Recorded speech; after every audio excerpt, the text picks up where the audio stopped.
အားလုံးပဲမင်္ဂလာပါ UK Match Day ရဲ့ Facebook နဲ့ YouTube Channel ကနေကြိုဆိုပါရစေ Champion ပေးသက်တဲ့အားလုံးမင်္ဂလာပါ Champion League ဝင်ခွင့်ရရှိတဲ့ Conference Champion ဖြစ်ထားတဲ့ Chelsea ကနီးပြ Enzo Maresca အတွက်ပိုင်ရှင်ဖြစ်တဲ့ Abelio ထုတ်ဘူလေတို့က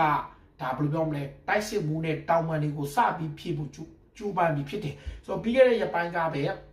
Liam Delap ကိုသူတို့သဘောတူလိုက်တဲ့တန်း30နဲ့အင်္ဂလန်တိုက်စစ်မှုက Chelsea ကိုရောက်မယ်ဆိုတော့ဒီတိုက်စစ်မှုနဲ့ပတ်သက်လို့ Chelsea ပေးတဲ့တော်တော်များများက confuse ဖြစ်တာပေါ့လေဒီတိုက်စစ်မှုကတကယ်ရောကောင်းလို့လားဘာလားသူရဲ့စွမ်းဆောင်ရည်က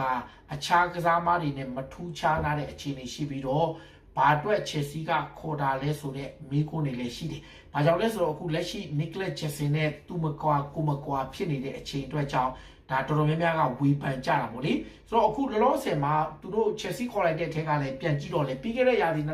2024-25မှာ Nicholas Jackson က Premier League မှာ10ဂိုးသွင်းတယ် Liam Delap က12ဂိုးသွင်းတယ်ဒါ Jackson က total 86ချိန်ရှုကန်သွင်းခွင့်ရပြီးတော့ Delap က68ချိန်ဒါအခုလက်ရှိမှာအဲ့တူရတဲ့ chance ကို convert ratio မှာ Jackson က 73.2 ပဲရှိပြီးတော့ဒါ Delap ကတော့ 19.9 ဒါပေမဲ့တကယ် big chance golden chance ကို Jackson က19ချိန်ထိလွှဲပြီးတော့ဒါ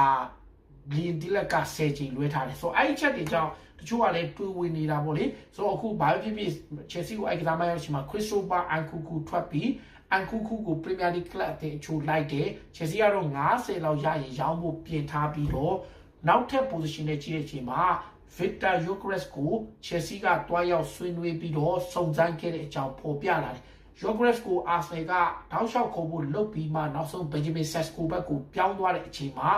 Chelsea နဲ့ Juventus က Victor Gyökeres ကိုဆက်သွယ်ပြီးတော့ခေါ်ချင်တဲ့အကြောင်းပြောလာတယ် Gyökeres ကိုလိုချင်ရင်65တန်းပဲရှိတယ် Chelsea ကတော့တော်တော်လေးစိတ်ဝင်စားတယ်မှာပါတယ်ဆိုတော့ Chelsea တွေကလည်းအခြေအနေကိုတောက်လျှောက်ကြည့်နေတယ်သူတို့ကဒါ Marky ဆိုတဲ့ ချက်တိတ်လေးကIpswich Town ကိုအငှားချပြီးတော့တွားကစားရပွဲရှိတယ် Christopher Nkunku ထွက်ပြီး Mikhailo Mudryk လည်းစေးကြထားတဲ့အတွက်သူတို့မှာတိုက်စစ် option တော်တော်လေးနည်းတယ်အခုကလပ်ဖက်က Jadon Sancho ကို25တန်းနဲ့အပြီးသက်ဝယ်မယ်ဆိုတဲ့အကြောင်းကြီးညာတဲ့အချက်ကြောင့်တော်တော်များများအပြောင်းအလဲဖြစ်တဲ့အချိန်မှာ Chelsea ကအခုလက်ရှိမှာသူတို့ရဲ့တိုက်စစ်ပိုင်းကဘယ်